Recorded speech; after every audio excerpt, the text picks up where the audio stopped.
Hello students, MSc final year का अपना two phase method complete हो चुका था। सिंप्लेक्स मेथड कंप्लीट हो गया। उससे रिलेटेड आपने एग्जांपल भी कर लिए होंगे।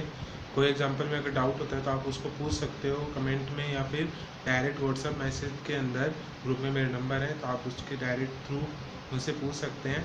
आज अपन कर रहे हैं डीजनरेसी के अंदर जो पार्ट है उसको कंप्लीट करते हैं आज। उसके अलावा जो एग्जांपल्स है उसके देखते हैं। बाकी कुछ एग्जांपल मैं आपको दूंगा जो आपको करके मुझे सेंड करना है। देखिए आज एमएससी फाइनल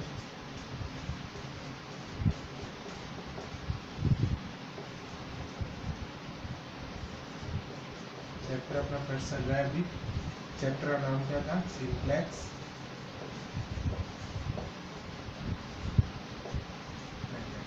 चैप्टर का नाम क्या था? Simplex method. आज डीजनरेसी की डेफिनेशन देखते हैं। पहले सबसे पहले degenerate basic variable solution. Degenerate basic solution, ये डेफिनेशन है जनरली, लेकिन आपको सारा एक्सप्लेनेशन एग्जाम्पल के थ्रू ही करना होगा, वो समझ में बेटर आएगा। देखिए, ये basic solution is called basic solution is called degenerate if one or more of the basic variable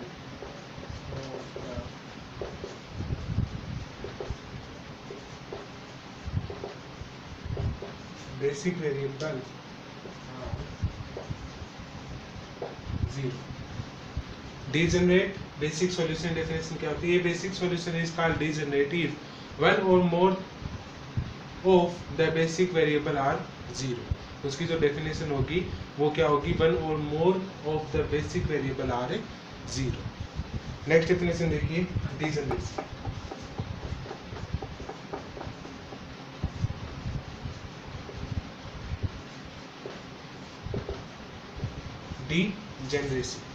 degeneracy इसका टॉपिक का नाम है।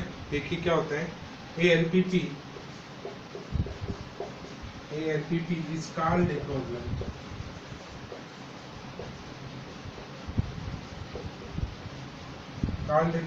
of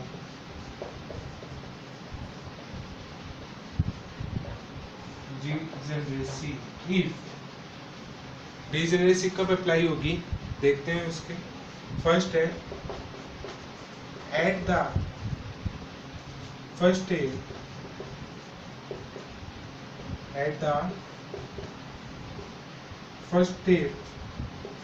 or in the first simplex table at least one basic variable is zero.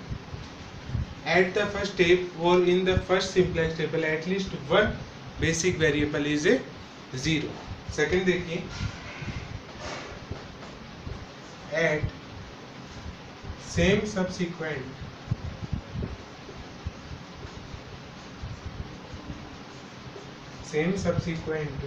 step when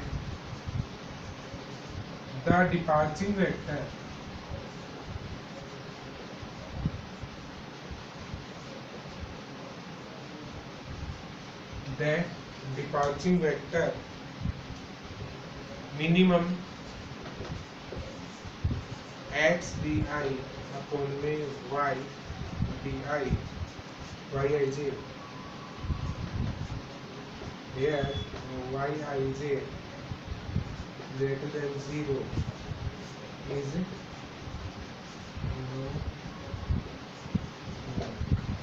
जो अपन minimum ratio निकालते हैं, अगर वो unique नहीं आता है तो अपन इसका नेक्स्ट स्टेप से डीजनरेसी यूज करेंगे। अब देखिए, इसके लिए अपन एग्जांपल करते हैं, उससे ज़्यादा क्लियर हो जाएगा अच्छे से। देखिए इसके लिए एग्जांपल,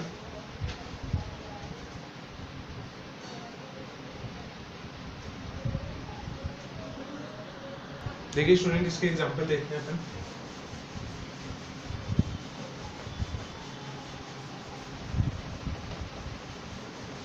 सब कुछ सेम रहेगा जैसे अपन सिंप्लेक्स मेथड का यूज करते आए हैं वैसे ही।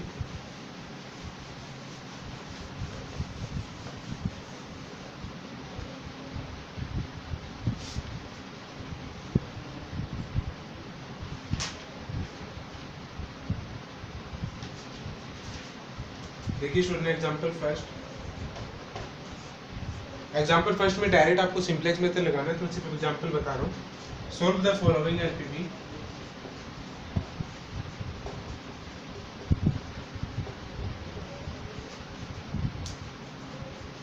Solve the following LPP. Maximum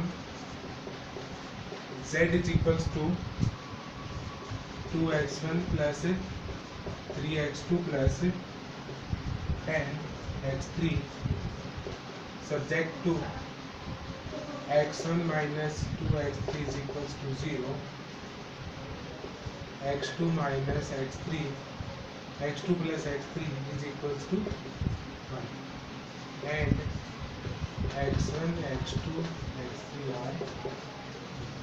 ये सवाल आप डायरेक्ट सिंप्लेक्स मेथड से करोगे, वैसे हो जाएगा, कोई डाउट नहीं होगा।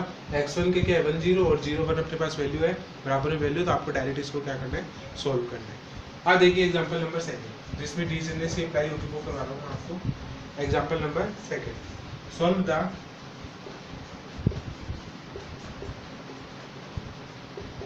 फॉलोइंग। क्या दिया हुआ है, maximum z is equals to 5x1 plus 3x2 subject to x1 plus x2 is less than is equals to 2, 5x1 plus 2x2 is less than equal to 10, and next one 3x1 plus 8x2 is less than is equals to 12, and x1 x2 x3 all are greater than 0। ये सवाल करते हैं अपन इसका। Solve the following LPP. Maximum z is equals to 5x1 plus 3x2, x1 plus x2 less than equals to 2, 5x1 plus 2x2 less than is equal to 10, 3x1 plus 8x2 less than equals to 12, और x1 x2 x3 all are greater than 0। देखिए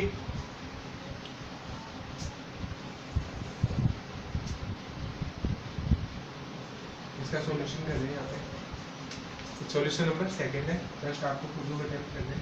देखिए the given LPP can be determines. जो LPP दी है उसको अपने slack और artificial जो भी वेरिएबल अपने ऐड करने हैं वो ऐड करके अपन इसको लिखते हैं। क्या है देखिए, maximum z is equals to 5x1 plus 3x2 subject to क्या है x1 प्लस x2, इसमें एक ऐड होगा x3 और इज इक्वल्स टू 2 यहाँ लिख देते हैं। दूसरा 5x1 plus 2x2 plus x4 is equals to 10, यहाँ पे 0 और next one 3x1 plus 8x2 plus ये सारे 0 plus x5 is equals to 12। तो यहाँ से अपने पास क्या ऐड होगी 0x3 0x4 0x5 and xj are greater than 0 0, here j is equal to 1 2 4। यही होगा, आपको इतना बताया हुआ है सिंप्लेक्स मेथड के अंदर। तो आपको क्या करना है, एंटरिंग और डिपार्चरिंग का चेक करना है। Now the initial basis, now the initial basis किससे मिलेगा अपने को, अल्फा 3 अल्फा 4 अल्फा 5 से। तो d is equals to alpha 3 alpha 4 alpha, ये अपने क्या हो गया इनिशियल बेसिस। ठीक है, अब देखते हैं अपन इसकी फर्स्ट सिंप्लेक्स टेबल कैसे बनती है। देखिए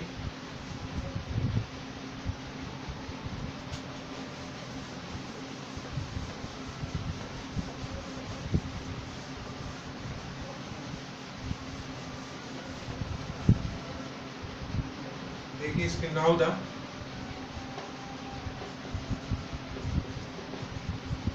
फर्स्ट सिंप्लेक्स, अपन बनाते हैं इसकी फर्स्ट सिंप्लेक्स टेबल। देखिए कैसे बनेगी। सबसे पहले क्या आता है, सीचे बी के आगे कौन सी वैल्यू आती है, बेसिस वाली आती है 2 10 12। यहाँ पे क्या आती है वैल्यूज, इसके साथ वाली 5 3 0 0 0, ये वैल्यूज आएंगी। इनके साथ अपनी ये वाली वैल्यू आती है क्या, 1 5 3, सेकंड में 1 2 8, थर्ड में बेसिस है 1 0 0 0 1 0 0 0, यहाँ पे z माइनस, यहाँ पे क्या आता है y1 y2 y3 y4 y, यहाँ पे x3 b और c3। b अपना क्या है, alpha 3 alpha 4 alpha 5, corresponding x3 x4 x5, तो वैल्यू क्या है इनकी 0 0 और 0। ओके, अब देखिए यहाँ पे जेड से सीचे निकालना है। जेड से सीचे कैसे निकालते हैं, इसका मल्टीप्लाई और माइनस में वो, तो 0 0 के साथ कोई मल्टीप्लाई, -5 -3 0 0, यही आएगा। अब इसमें अपने को क्या देखना है, एंट्रिंग वेक्टर देखना है। एंट्रिंग वेक्टर क्या हुआ अपना, ये वाला मोस्ट नेगेटिव देखते हैं। एंट्रिंग वेक्टर आ गया अपने पास। फिर क्या चेक करते हैं, डिपार्चिंग। डिपार्चिंग के लिए मिनिमम रेशियो निकालना होता है, मिनिमम रेशियो निकालते हैं। डिपार्चिंग के लिए क्या निकालना होता है, मिनिमम रेशियो। तो इसका मिनिमम रेशियो निकालेंगे यहाँ पे। मिनिमम रेशियो कैसे निकलता है, इसका डिवाइड इसमें, तो क्या है 2/1 is equal to 2, 10/2 is equal to 5 is equal to 2, और 12/3 इज इक्वल टू 4। अब देखिए अपन यहाँ से ये नहीं बता सकते इन दोनों में से एंटर कौन करेगा इस साइड से, जिसके अपने पास क्या मिल जाए, कि एलिमेंट मिल जाए, क्योंकि दो के अपने पास से सेम है तभी अपने को क्या अप्लाई करनी है, डीजेनरेसी अप्लाई करनी है। यहाँ पे देखो 2 है और यहाँ पे भी 2 है, तो यहाँ पे अपन दोनों को देख के क्या अप्लाई करेंगे, डीजेनरेसी अप्लाई करेंगे। देखिए डीजेनरेसी के बारे में आप क्या लिखोगे, डीजेनरेसी कैसे दिखाओगे इसके अंदर, थोड़ा सा इसके बारे में आपको बताना पड़ेगा कि आपने क्या देखा जिससे कि आपको डीजेनरेसी अप्लाई करनी पड़ेगी। देखिए पहले आपको लिखना है minimum ratio obtained from first 2 that is not unique, therefore the solution will degenerate again, right first simplex. देखिए minimum ratio obtain from first 2 से देख रहे हैं, not unique, therefore the solution will be degenerate again, right first simplex table. Degeneracy के अंदर फिर से आपको एक बार टेबल लिखनी पड़ेगी। फिर देखिए अपन क्या क्या डीजेनरेसी अप्लाई करते हैं। मैं इस साइड बना रहा हूँ टेबल, जैसे सीजे बी, यहाँ पे क्या आएगा 5 3 0 0 0 5 3 0 0 0, इसके नीचे y1 y2 सॉरी डीजेनरेसी लगाने के बाद उसमें जो चेंज होता है वो क्या होता है, देखिए जो अपने आइडेंटिटी मिली है y3 y4 y5 से मिली है उनको आप पहले लिखोगे, तो मतलब y3 y4 y5, और जो आपके पास अवेलेबल है वेरिएबल उनको आप लास्ट में लिखोगे y1 y2। उनकी वैल्यूज ऑल्सो ऊपर वो लिख दोगे वैसे 0 0 0 5 0 0 0 5 3। उसके बाद यहाँ पे जो वैल्यूज है वो सब सेम आएगी 2 10 12 और इनके जो बेसिस है 0 0 0 0 5 3 2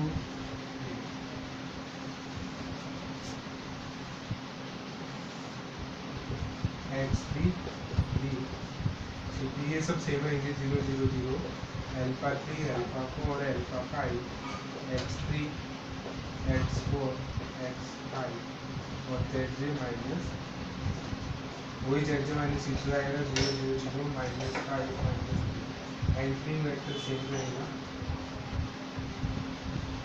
एंट्रिंग तक सेम रहेगा आपका। अब देखिए डिपार्चिंग का कैसे पता करें।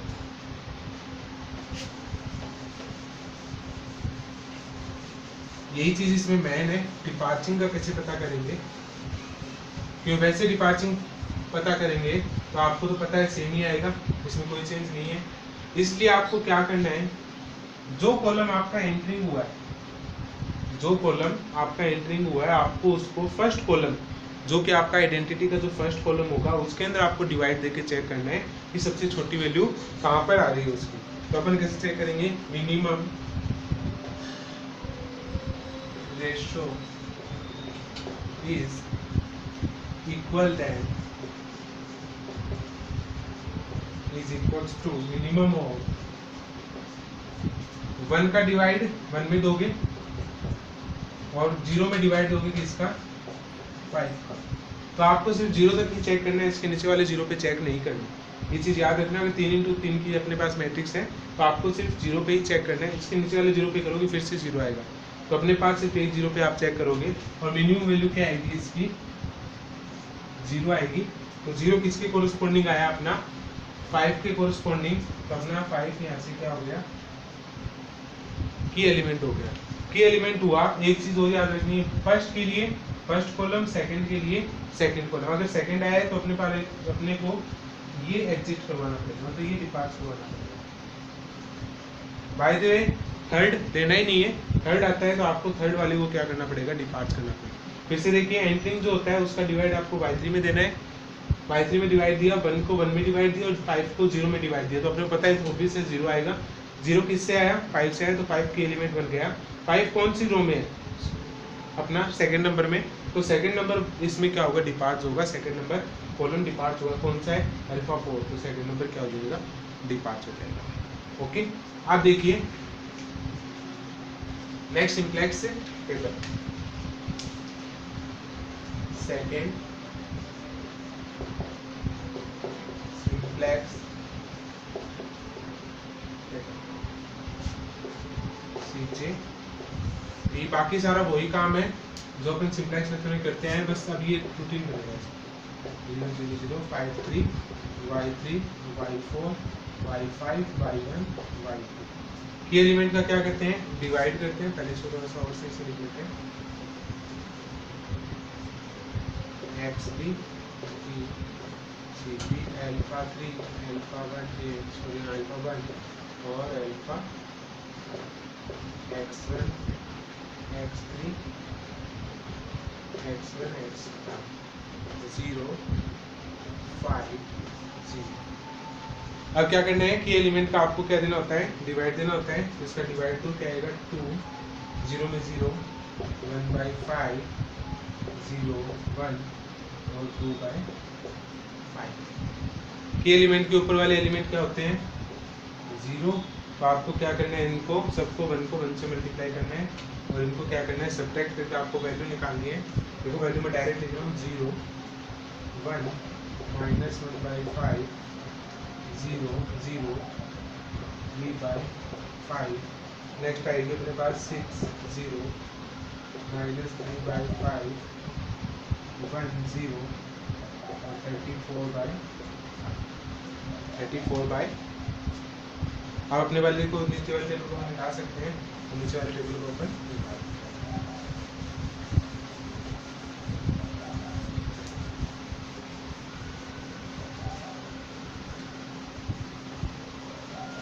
अब देखिए वही जेड से सीधे निकालना है।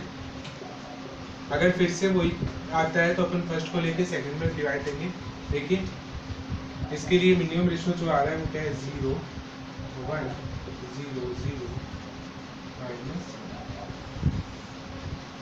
माइनस 1 क्या करेगा, एंटर करेगा, entering vector minimum ratio check करेंगे। मिनिमम रेशियो 3/5 का डिवाइड होगी इसके अंदर तो क्या आएगा 0, इसके अंदर डिवाइड देंगे कितना आएगा 2 से 2 कैंसिल 5, और इसका डिवाइड दोगे तो क्या आएगा, डिवाइड दोगे तो 5 30 तो अपना ये वाला आ गया, ये एंट्रिंग तो ये हो गया अपना कि एलिमेंट डिपार्ट्स कौन सा होगा अल्फा 3, ये क्या हो जाएगा, ये क्या हो गया डिपार्ट्स हो गया। नेक्स्ट टेबल बनाते हैं इसके लिए अपनी third simplex table. Third simplex table में डायरेक्ट बना लो CJ B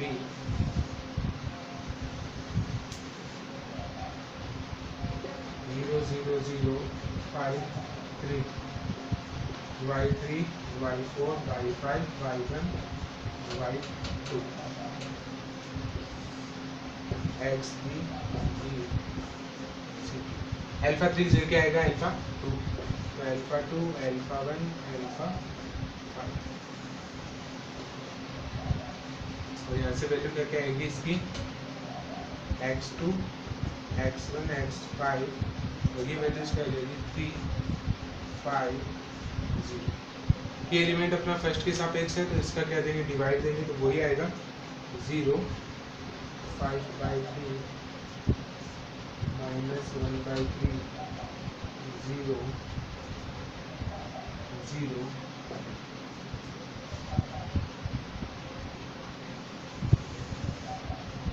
सेकेंड वन के लिए निकालना है तो इसमें देखो ये सेम आएंगे 0 2 6 -2/3 1/3 0 1 0। नेक्स्ट वन के लिए -34/3 -5/3 1 0 0। हम निकालेंगे केस का ZJ minus CJ।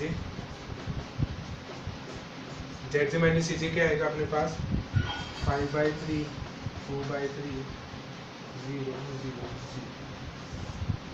ZJ CJ के आगे सारे अपने पास से पॉजिटिव आ गए, पॉजिटिव आ गए तो अपना सॉल्यूशन क्या हो गया, यहाँ तक कंप्लीट हो गया।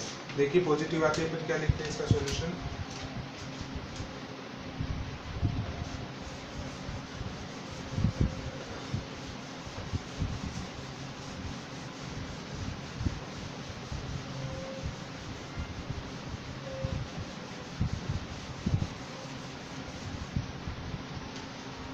देखिए यहाँ से ZJ CJ पॉजिटिव है तो ZJ minus CJ all are greater than equals to 0 for all J, then अपने पास जो वैल्यू चाहिए x1 की वैल्यू क्या है यहाँ से 2, x2 की वैल्यू क्या है 0, और अल्फा 5 की अपन यूज नहीं करेंगे तो maximum Z is equals to 5 × 2 + 3 × 0 is equals, ये अपना क्या होगा आंसर।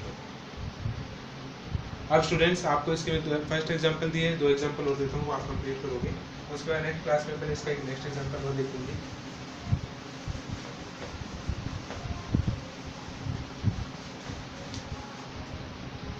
देखिए example number 3, solve the following LPP।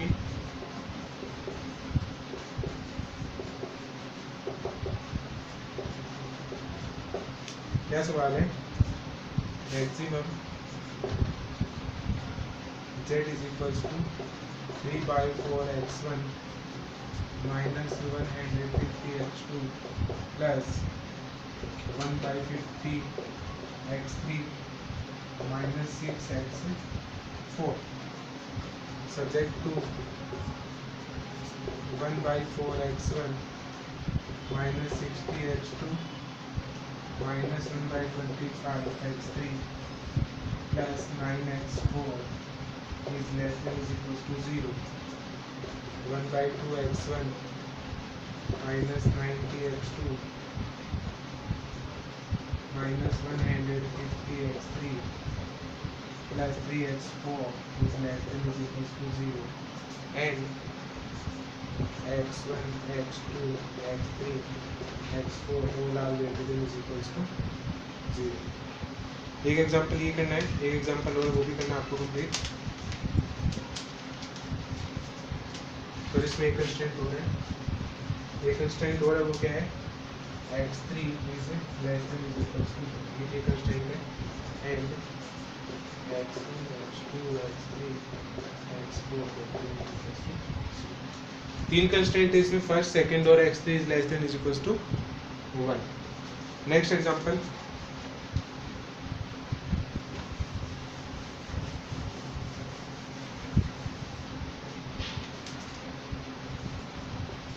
Example number 4. Solve the following LPT. Solve the following LPT. Max z is equals to 3x1 plus 9x2 subject to x1 plus 4x2 less than is equals to 8. x1 plus 2x2 and x1 x2 तो ये students आपके लिए दो सवाल हैं जो अपन ने आपको कंप्लीट करने। इसके अलावा एक सवाल और है इसका, वो अपन नेक्स्ट क्लास में क्या है डिस्कस करेंगे। तब तक आपको इसको कंप्लीट करना है। यहाँ तक अगर आपको कोई डाउट होता है तो आप मुझे कमेंट में या व्हाट्सएप पे पूछ सकते हैं। Okay guys, take care.